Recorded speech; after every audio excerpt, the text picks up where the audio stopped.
जगाएगा। भागला जगाए बाबा भागला जगाएगा।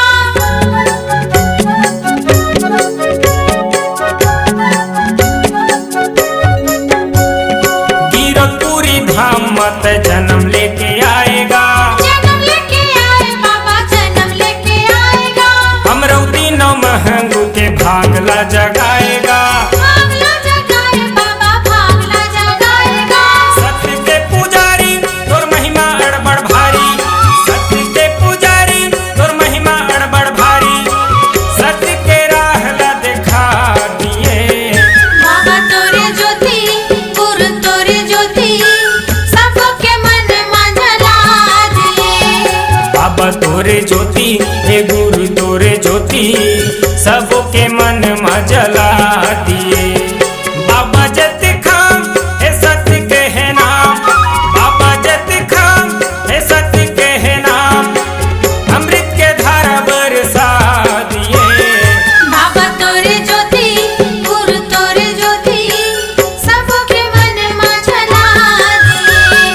बाबा तोरे ज्योति गुरु तोरे ज्योति सबके मन में जला दिए।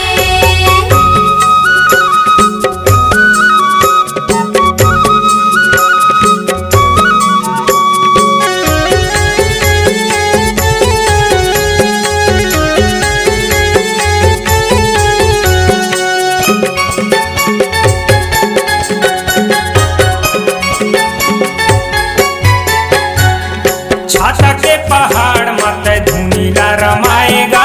धुनीला रमाए बाबा धुनीला रमाएगा। लइका यौ सियान लतै सबके ज्ञान बताएगा। ज्ञान ला बताए बाबा ज्ञान ला बताएगा।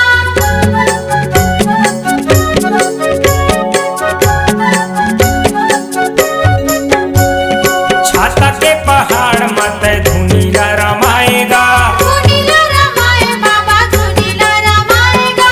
लइका यौ सियान लतै सबके ज्ञान बताएगा। ज्ञान ला बताए बाबा ज्ञान ला बताएगा। महंगू के लाला तोर महिमा है निराला। महंगू के लाला तोर महिमा है निराला। महिमा सबो बरतै देखा दिए। बाबा तोरे ज्योति गुरु तोरे ज्योति सबके मन में जला दिए। बाबा तोरे ज्योति हे गुरु तोरे ज्योति सबके मन में जला दिए। बाबा जत खाम हे सत्य के है नाम। बाबा जत खाम हे सत्य के है नाम। अमृत के धारा बरसा दिए। बाबा तोरे ज्योति गुरु तोरे ज्योति सबके मन में जला दिए। बाबा तोरे ज्योति गुरु तोरे ज्योति सबके मन में जला दिए।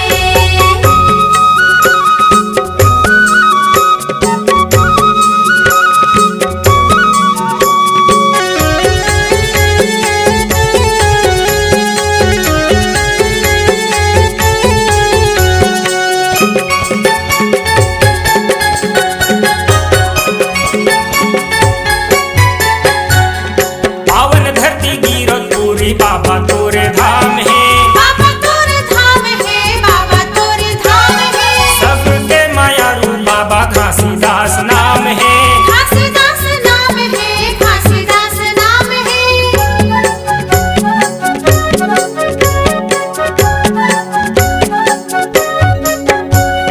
पावन धरती गिरो पूरी बाबा तोरे धाम है। बाबा तोरे धाम है बाबा तोरे धाम है। सबके मायारू बाबा घासीदास नाम है। घासीदास नाम है घासीदास नाम है। सबो सत्य नामी ये झंडा है निशानी। सबो सत्य नामी ये झंडा है निशानी। घर घर माँ झंडा फहरा दिए। बाबा तोरे ज्योति गुरु तोरे ज्योति सबके मन में जला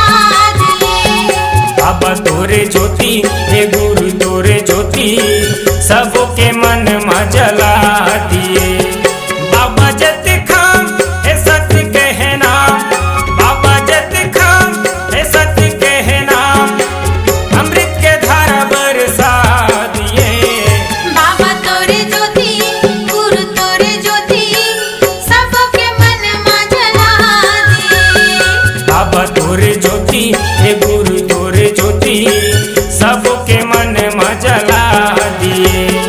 बाबा जत खाम हे सत्य कहे नाम, बाबा जत खाम हे सत्य कहे नाम, अमृत के धारा बरसा दिए। बाबा तोरे ज्योति गुरु तोरे ज्योति सबके मन में जला दे। बाबा तोरे ज्योति हे गुरु तोरे ज्योति सबके मन में जला दिए। बाबा तोरे ज्योति गुरु तोरे ज्योति सबके मन में जला दे। बाबा तोरे ज्योति हे गुरु तोरे ज्योति सबके मन में जला